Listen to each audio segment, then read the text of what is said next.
মধ্যপ্রাচ্য যুদ্ধ ইস্যুতে জ্বালানি সংকট আতঙ্কে শুক্রবার ছুটির দিনেও রাজধানীর তেল পাম্পগুলোতে দীর্ঘ লাইন। এ বিষয়ে আরও খবর জানাতে আমাদের জন্য অপেক্ষা করছেন সহকর্মী সাব্বির আহমেদ। চলে যাচ্ছি সাব্বির আহমেদের কাছে। সাব্বির, বিশেষ করে গতকাল রাত থেকেই এক ধরনের তেল পাম্পে ভিড় দেখা গেছে, লাইন তীব্র ছিল। আজকের সারাদিনের পরিস্থিতি কি সে সম্পর্কে একটু জানাবেন।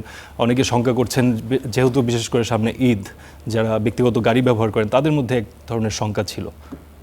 ধন্যবাদ ফারদিন। আসলে এখনো আমরা যেই তেলের পাম্পটিতে দাঁড়িয়ে রয়েছি, সেই তেলের পাম্পটিতে অসংখ্য মোটরসাইকেল চালক, যারা ব্যক্তিগত গাড়ি ব্যবহার করছেন, প্রাইভেট কার চালক, তাদের ভিড়। কারণ এই ভিড় সকাল থেকে আজকে, যে গতকাল রাত থেকে যেমন শুরু হয়েছে, আজকে সারা দিন ব্যাপী যতগুলো পেট্রোল পাম্প ছিল, প্রায় প্রত্যেকটি পেট্রোল পাম্পেই কিন্তু এ ধরনের ভিড় আমরা লক্ষ্য করেছি। এবং আপনারা জানেন যে আজকে কিন্তু মাননীয় মন্ত্রী এবং প্রতিমন্ত্রী তারা বেশ কয়েকটি পেট্রোল পাম্প, বিদ্যুৎ ও জ্বালানি এবং খনিজ সম্পদ বিষয়ক মন্ত্রী এবং প্রতিমন্ত্রী তারা বেশ কয়েকটি পেট্রোল পাম্প পরিদর্শন করেছেন এবং তারা পেট্রোল পাম্প পরিদর্শন করে জনগণকে বারবার আশ্বস্ত করতে চাইছেন যে এই মুহূর্তে বাংলাদেশের যে পরিমাণ জ্বালানির রিজার্ভ রয়েছে, সেক্ষেত্রে জ্বালানি তেলের কোনো ধরনের কোনো সংকট আসলে হবে না।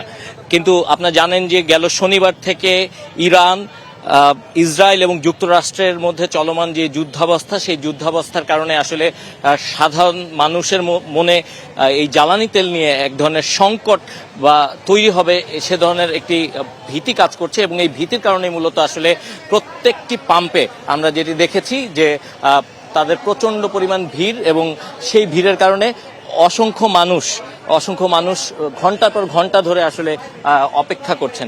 আমরা একটু জানতে চাই আপনার কাছে, আপনি ঠিক কখন এসে পৌঁছেছেন এবং কখন তেল পেলেন? এই মাত্র তেল পেলাম, ইফতার আগ পর্যন্ত এখানে বসে আছি আমরা এখান থেকে। ইফতারের আগে থেকে আপনি বসে আছেন? জি, ইফতার আগে এই মাত্র 10 লিটার তেল পাইলাম ইফতার আগে পর্যন্ত। আপনার তেলের চাহিদা কি আরো বেশি ছিল? অবশ্যই, টাঙ্কি খালি, আমার গাড়ি তো নীল পুরা। এখন মাত্র তেল পেলাম 10 লিটার তেল। তেল যে পরিমাণ তেল প্রয়োজন সেই পরিমাণ তেল দেওয়া হতো না, সে পাইনি, সে পরিমাণ পাইনি তেল। শুনছিলেন, আসলে অসংখ্য মানুষ এই তেলের জন্য বিভিন্ন পাম্পে ঘুরছেন, কিন্তু তাদের যে পরিমাণ চাহিদা, সেই চাহিদা অনুযায়ী তাদেরকে তেল সরবরাহ করা হচ্ছে না। পাম্পগুলো থেকে যে পরিমাণ তেল সরবরাহ করার কথা, সেই পরিমাণ তেল গ্রাহকরা পাচ্ছেন না। অনেকেই মন্ত্রী যারা যেটি বলেছেন যে যে পরিমাণ তেল রয়েছে, সেই পরিমাণ তেলে আসলে সংকট হওয়ার কোনো সুযোগ নেই। তবে যেহেতু দেশের বাইরে আন্তর্জাতিক বাজারে তেলের উচ্চ মূল্য বৃদ্ধি পেয়েছে, সেক্ষেত্রে হয়তো সরকারের পক্ষ থেকে তারা সেটি সমন্বয় করবেন, কিন্তু তেলের দাম বাড়ানোর কোনো ইচ্ছা এই মুহূর্তে এখনো পর্যন্ত সরকার নেই। তবে তারা হয়তো একটি সমন্বয় করতে পারেন।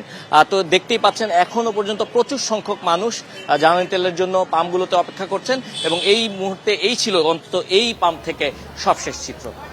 অসংখ্য ধন্যবাদ সাব্বির। অর্থাৎ আপনার কথা যেটি বুঝতে পারলাম, তেমন সংকট না থাকলেও মানুষ যাচ্ছে, যেহেতু সামনে ঈদ, সেই জায়গা থেকে। অসংখ্য ধন্যবাদ সাব্বির আপনাকে।